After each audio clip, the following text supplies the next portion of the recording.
Sup kings, queens, and hottie babes in between, it's me, your fella Crumb. Do you want the latest Fae banners quickly summarized into 5 minutes and have Summer Duel's competitive commentary from a rank 1 player all packed into 5 minutes? If that's the case, then welcome to my new segment.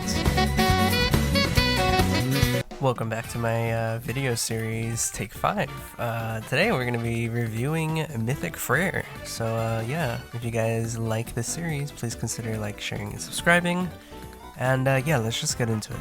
Starting off, he's a blue cavalry beast. Freyr's PRF weapon, Dreamhorn, has slaying, inflicts attack and defense -6 on foe during combat, inflicts an additional attack and defense -X, where X is equivalent to 50% of highest total bonuses among Freyr and allies within 3 spaces of the unit. Very, very long for no reason. Basically, if he's around 4 allies with +6 out of combat buffs to defense and res, you get up to a maximum of -15 attack and defense during combat.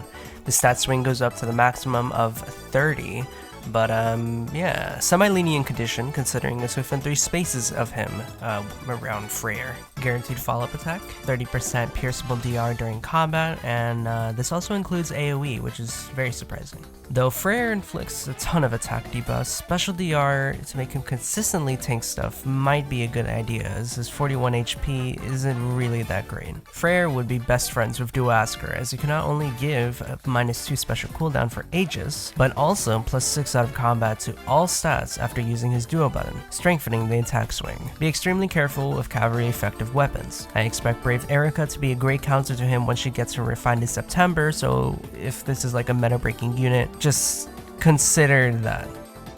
For his B slot, he's got low attack defense 4, inflicts attack defense -4 on foe during combat, inflicts an additional attack defense -X, where X is equivalent to the amount of bonuses active on foe.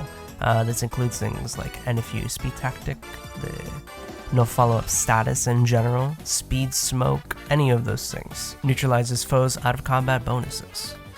Freyr's PRFC skill, Dream Believer. If Freyr is within 2 spaces of an ally at the start of either enemy phase or player phase, cleanses any penalty on Freyr and allies within 2 spaces of him. This is interesting support and what predominantly defines Freyr. This includes any status effects you're getting hit by, such as exposure, sabotage, and panic. Against exposure specifically, this is pretty decent support as you can play more aggressive without having to worry about inbound debuffs on the following turn. Good examples of these crippling start of turn debuffs would be Duo Mark's Total War Tome effect and Duo Thor's exposure when paired with AoE nukes. You can't pair Freyr with Legendary Robin though, as you cleanse the self-inflicted penalties from Grand Strategy at the start of every turn. So for the love of God, don't let me see you guys run around with them together on a team. At the start of turn, if unit is within 2 spaces of an ally, grants defense and res +6, and status effect, Resonant Shields to unit and allies within 2 spaces of unit for 1 turn. If you didn't know, Resonant Shields gives +4 defense and res, and status effect, foe cannot make a follow-up attack.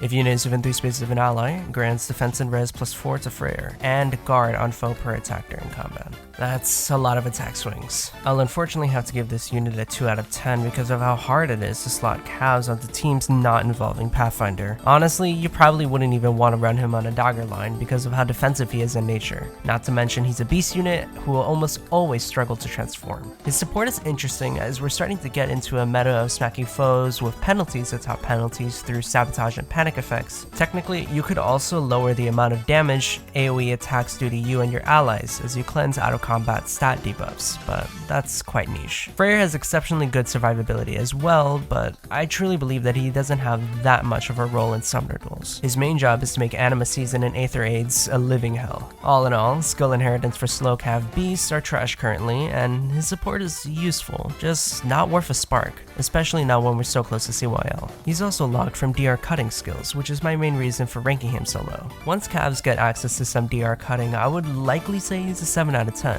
Because then and only then could you pre-charge a bonfire and actually make good use of it. The rest of the banner is a 6 out of 10 in my opinion, as the blue share is insanely good value. If you do plan on summoning on this banner, be aware that the fodder is phenomenal.